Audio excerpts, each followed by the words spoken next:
Hello, my name is William Herman. I am a student at Liberty University, and today I will be going over my Engineering 350 Operations Research 2 final project, Location Selection featuring Amazon Lockers.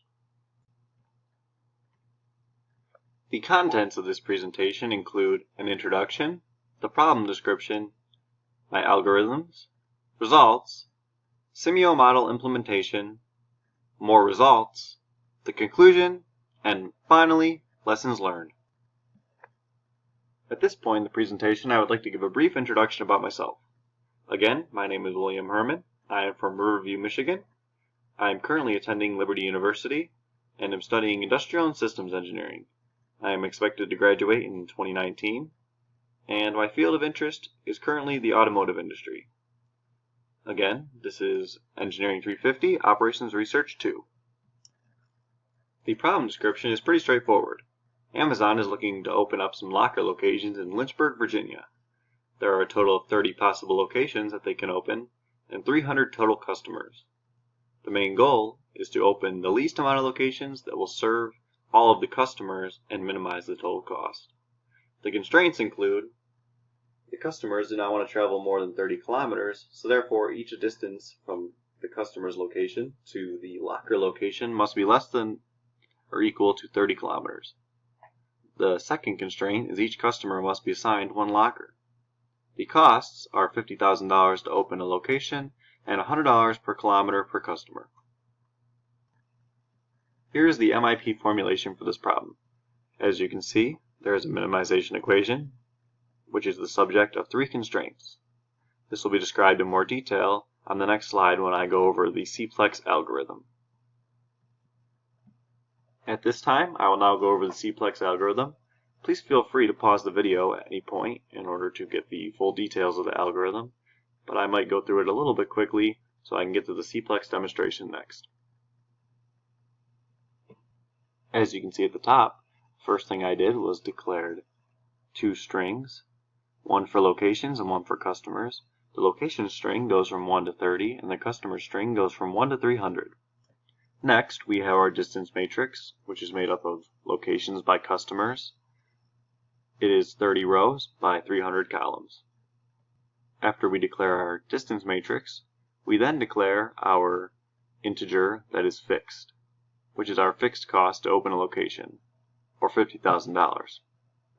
After we declare our fixed integer, we can declare our travel cost, which is $100 per kilometer per customer. Now let's talk about the decision variables. We have two Boolean variables, and one is open locations, which can either be 1 or 0. We either open location or we do not open the location. The other is supply of locations and customers. Our supply matrix includes locations by customers and will tell us which locations are matched with which customers. Next, we have the minimization part of our code. It is the sum of the fixed number, which is the 50,000, times the number of open locations. Then we have another sum of our travel cost times our distance matrix times our supply. This minimization function is subject to the three constraints I mentioned earlier.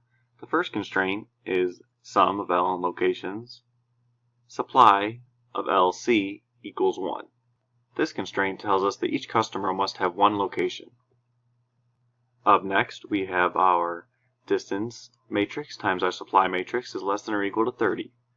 This is because the customer does not want to travel more than 30 kilometers.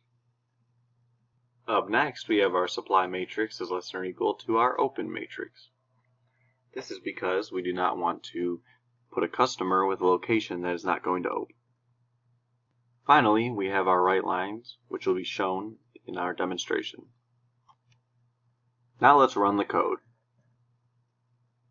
Here we have our model that I talked about earlier. And here is our data set. So let's run the model and see what happens.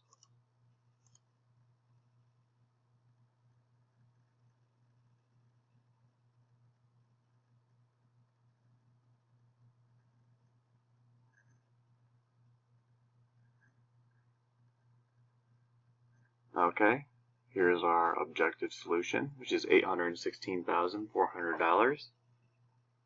And as you can see, we have some of our decision variable matrices down here. Our right line is extremely helpful because it spits out our solution, which is seen right here. This tells us which locations are open right here and which locations have which customers. I'll let you pause the video if you're interested to see which locations are matched with which customers. Okay, now that we're finished with our demonstration, you can review the results on this slide here.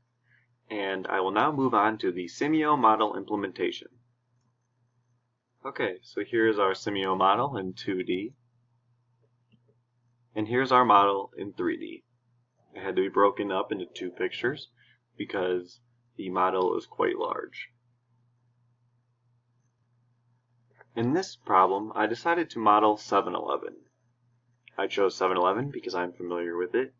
It's close to my house. And it's a good option for a locker location.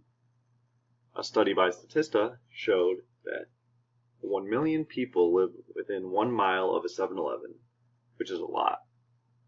Also, 7-Eleven was the first convenience store to offer ATM services. So, why couldn't they offer locker services?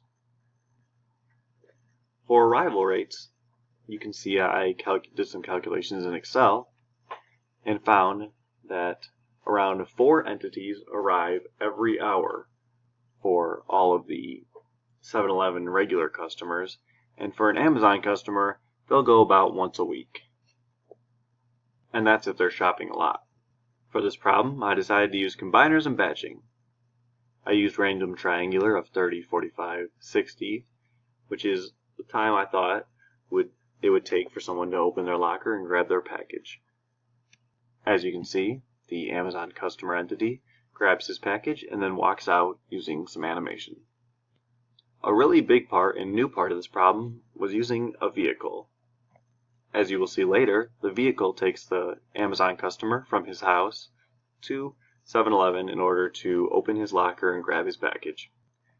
You can pause the slide to see some of the details that went into making the vehicle work, but I will now move on to time paths. I did some more calculations in Excel and found that customer 3 at location 19 will travel about 12 minutes in order to get to 7-Eleven. When running an experiment, I was mainly looking for time and system. The average time and system for this customer was around 28 minutes. I will now demonstrate this model so you can see how it works and see the kind of detail that went into making it. I will allow you to look at this model more detailed, but for now I will just go over the basics. So we have our regular 7-Eleven customers that do a variety of different things, including getting a Slurpee, getting some food, getting some miscellaneous things from different aisles, some drinks, but the main focus is the Amazon customer that is driving in right now as we speak. The Amazon customer will park over here, walk in, grab the package, and then walk out. We will see this in just a second. There he goes now. He just came back out, grabbed his package as you can see it in the car, and he's driving back home, which is right over here.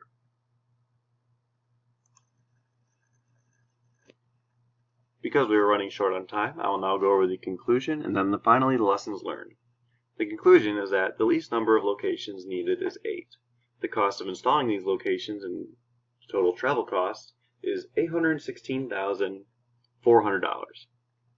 Customer 3 at location 19 will spend an average of 28 minutes getting his package, and we can look at this time and system for any customer.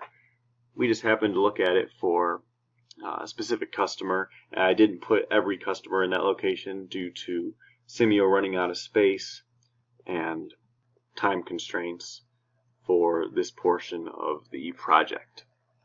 I believe we can use Simio to study time because it's extremely important So studying time and system will help gauge customer interest and even opportunity costs, such as, is it better for the customer to grab his mail at home or actually get the locker?